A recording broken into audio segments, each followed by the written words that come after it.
here for Team Penske. An Indy 500 win for Simon Pagenaud. An IndyCar championship for Newgarden. Roger Penske's here to add something very big, another milestone. 26-year-old Kiwi Scott McLaughlin wins the Super Team.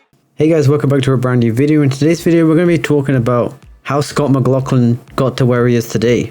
So yeah, let's jump right into it. Scott McLaughlin was born on June 10th, 1993. He began karting at the age of 6, but at the age of 7 was when he actually started racing.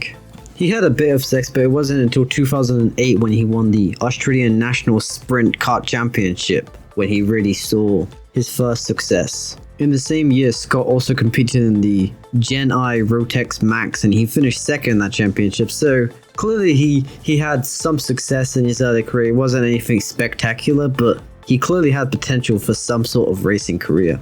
So overall, Scott had a pretty good go-kart career. It wasn't anything like spectacular domination, but he wasn't a low tier driver. He clearly had something. But finally, in 2009, this was Scott McLaughlin's real opportunity to really show the world what he could do behind the wheel of a car.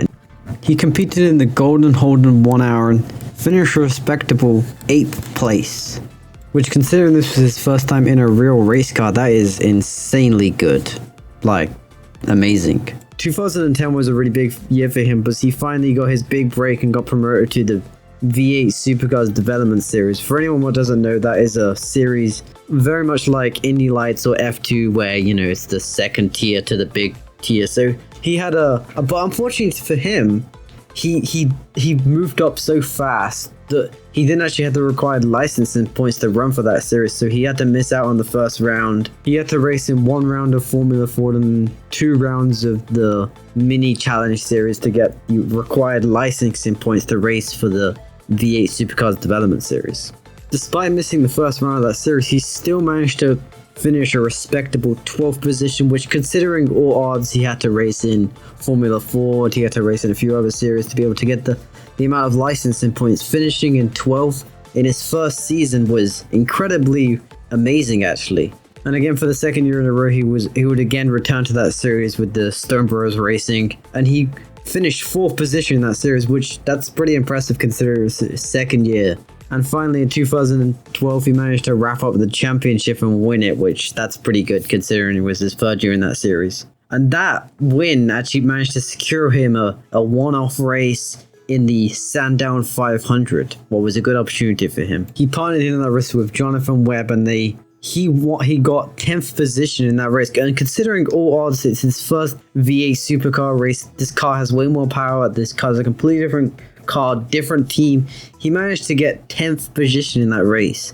Of course, he had a teammate, so obviously his teammate was very experienced. He had some advantage there, but the fact that he could hold his own and be able to win that or get 10th position is incredible. And I think that first race was just a testament to what kind of career Scott was going to have.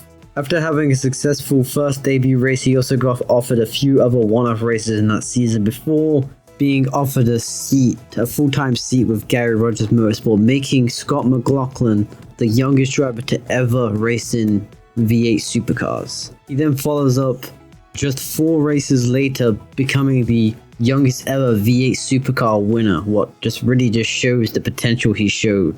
And this was just the beginning of just the insaneness he had. He ended up finishing 10th that year, which was a really good result considering it was his first year. And then in 2015, he had another okay-ish year. He finished 8th in the championship, but 2016 was a really good breakout year for Scott. He managed to get 2 wins. He's got 3rd in the standings. It was a pretty overall season, but however, this is only the beginning. In 2017, it was announced he was going to race for JDR Team Penske, which this is the year where he just completely destroys everything. He managed to get 8 wins, 16 podiums, 16 pole positions. He led 1,700 laps. This was just total domination. Unlucky for him, he sadly missed out on the championship, but it wasn't over for him. In the coming years, in 2018, 2019, and 2020, he won back-to-back championships, and it really just showed the caliber of driver he was. He completely dominated. He broke records. He broke pole records. He broke lap time records. He just broke every single record in the book. It was just an insane spectacle to see. Throughout them years of domination, he managed to rack up a total number of 56 wins, 106 podiums, and 76 pole positions, making him one of the greatest V8 supercar drivers of all time. Just think about that for a second. He broke literally every single record in the book. He became one of the best supercar drivers of all time, beating out some of the greats of the sport in a matter of 4 years. Who else has done that? Not even the likes of Lewis Hamilton. It's just insane. The domination he's seen was just unheard of for any form of motorsport. And then he decided to leave V8 Supercars after winning his third title. Could you imagine he stayed? He could have dominated enough for another 4 years, for another 3 years straight, becoming literally the best V8 Supercar guy of all time. That is insane. And then he decided to move on to IndyCar. And this is the part of the story that most of you guys who are watching this video are probably going to be familiar with, because I primarily make IndyCar content. So in 2021, he finished 14th in the standings. What may not sound incredibly fantastic for him, but considering IndyCar is a completely different beast of a car, like IndyCars have way more downforce, the driving style is completely different, it's just a completely different car. He also won Rookie of the Year, beating out Romain Grosjean to Rookie of the Year. Bearing in mind, Romain Grosjean just came from a long career in F1, the quote-unquote pinnacle of motorsport. The fact that a V8 supercar driver what hasn't really driven open wheel cars can beat an F1 race winner, that's a feat unheard of before. In that season too, he also managed to pick up 1 podium and 5 top 10 finishes, which that is just insanity when you look at the competitiveness of IndyCar. This guy is just probably one of the best racing car drivers of all time. I mean, obviously he's still really young, but that's just insane. And then again in 2022, he had another really strong year of 3 race wins, 3 pole positions, and he finished 4th overall in the standings, only behind the likes of Will Power, Newgarden, Scott Dixon, just some rookie drivers he managed to beat. He's right up, well, not beat, but he was right there with them. Nothing too special.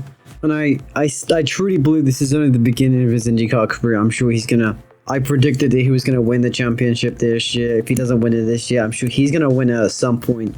He is probably one of the best drivers of our generation in terms of adaptability. He can drive multiple different cars, multiple different style of cars, and just be fast. It's pretty amazing.